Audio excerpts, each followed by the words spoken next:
Pesquisa sobre presidentes do Brasil. Realizado por Ana Júlia Schimmer, Camila Silva dos Santos, Júlio Fidelis de Paulo Jordão, Mariana Marchiori e Xinxen. Os presidentes do Brasil são figuras centrais na história e na política do país, responsáveis por liderar a nação e representar os interesses da população.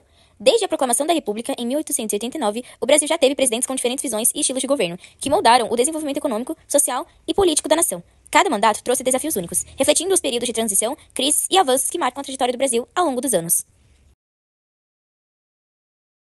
Marechal Deodoro da Fonseca foi o primeiro presidente do país. Quem foi o primeiro presidente do Brasil e o que ele fez? Marechal Deodoro da Fonseca foi o primeiro presidente do Brasil. Ele assumiu o cargo em 1889 após liderar a proclamação da República, derrubando a monarquia. Como chefe do governo provisório, Deodoro estabeleceu a transição para o regime republicano e adotou o modelo presidencialista. Em 1891, com a aprovação da primeira Constituição Republicana, ele foi eleito presidente pelo Congresso. Contudo, seu governo enfrentou diversas crises políticas e econômicas, levando-o a renunciar no mesmo ano. Com sua saída, o vice-presidente Marechal Floriano Peixoto assumiu seu poder e deu continuidade ao novo governo republicano. Todos os presidentes desde 1945 até os dias atuais e o que cada um fez. O José Linhares foi presidente interino do Brasil após o Estado Novo e a deposição de Getúlio Vargas. Seu governo focou em restaurar a ordem democrática e preparar o país para as eleições, sendo breve e sem grandes mudanças, mas visto como uma transição importante para a população.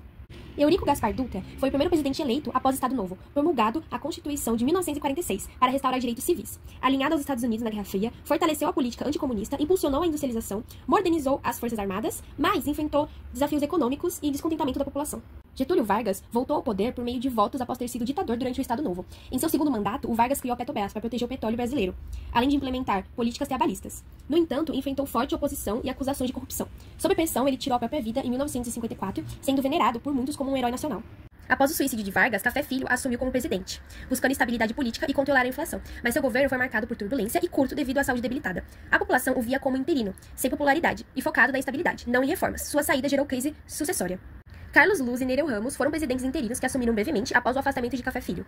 Carlos Luz ocupou o cargo por poucos dias, pois foi deposto por milhares que temiam uma tentativa de golpe contra o presidente eleito, Juscelino Kubitschek. Em seguida, Nereu Ramos assumiu interinamente para assegurar a posse de Kubitschek.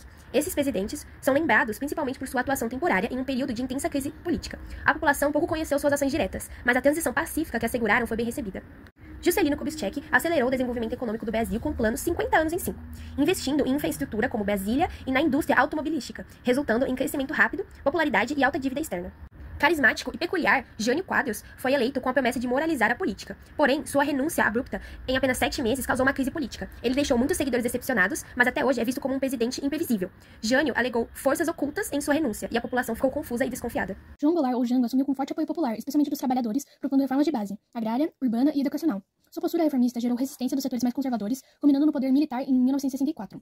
Muitos viraram seu governo com a esperança de mudanças sociais, mas setores conservadores o acusaram da aproximação com o comunismo. Primeiro presidente militar após o golpe, Castelo Branco implementou reformas que centralizaram o poder e deu início à repressão política. Seu governo aprovou o AI-2, extinguindo os partidos existentes, e a população estava dividida.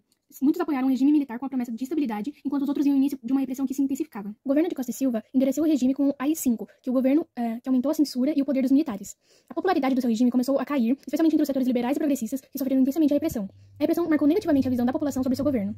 Após Costa e Silva ter se afastado por problemas de saúde, a junta manteve a linha repressiva do seu regime. Seu governo foi visto como uma continuidade do período autoritarismo e censura, sendo apenas uma fase de transição para Médici. Médici governou durante o auge da repressão e do milagre econômico. Enquanto os setores empresariais e uma parte da população viam seu governo com bons olhos devido ao crescimento econômico, muitos intelectuais, estudantes e trabalhadores sentiram os efeitos da censura e da repressão. Geisel iniciou seu processo de distensão e controle da repressão, preparando o país para a abertura política. A população começou a ter liberdade de expressão e se manifestar contra o regime, exigindo uma perspectiva de democratização. Embora ainda não houvesse repressão, muitos brasileiros viam Geisel como um passo rumo à democracia. João Figueiredo foi o último presidente militar e sancionou a lei da anistia e permitiu as eleições diretas para governadores.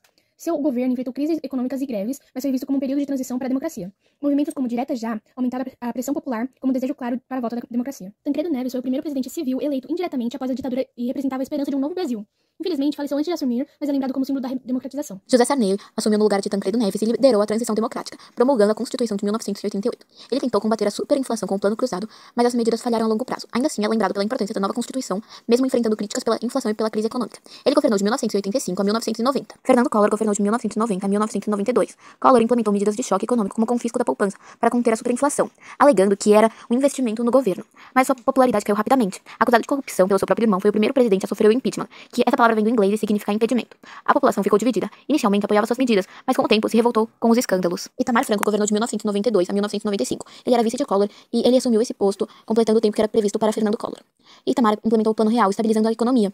Foi visto como um presidente sério e comprometido com a recuperação do país, o que trouxe sua popularidade. O sucesso do Plano Real, o que fazia uma nova moeda, o tão conhecido real, como é o que usamos hoje, marcou positivamente seu governo. Fernando Henrique Cardoso, também conhecido como FHC, governou de 1995 a 2002. Ele consolidou o Plano Real e realizou privatizações. Ele enfrentou críticas por essas privatizações, mas ganhou respeito pelo controle da inflação e a estabilidade econômica. Seu governo teve altos índices de aprovação, embora a crise econômica no final de seu mandato tenha afetado sua popularidade. Inácio Lula da Silva, também conhecido como Lula, assumiu de 2002 a 2010. Ele foi o primeiro operário a chegar à presidência e implementou programas sociais como Bolsa Família, que reduziram a pobreza.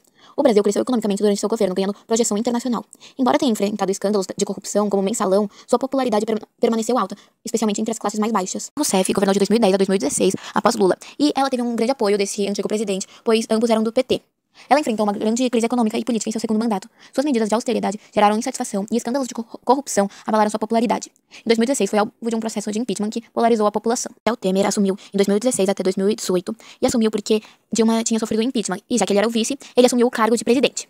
Após esse impeachment, ele promoveu reformas trabalhistas e tentativas de reforma previdenciária. Apesar de suas medidas que visavam a recuperação econômica, sua popularidade foi baixa, especialmente devido a escândalos de corrupção e ao impacto das reformas dos trabalhadores. E um aspecto bem marcante desse tempo foi que as pessoas teriam que trabalhar mais para atingir a sua aposentadoria. Jair Bolsonaro assumiu em 2018 e governou até 2022. Bolsonaro foi eleito com um discurso conservador e foco na segurança e economia. Enfrentou críticas por seu ceticismo em relação à pandemia, dizendo ser apenas uma gripe, e o aumento do desmatamento e as dificuldades econômicas. E assim ele perdeu a reeleição para Lula em 2022. Luiz Inácio Lula da Silva novamente vira presidente em 2023 e permanece até hoje no governo.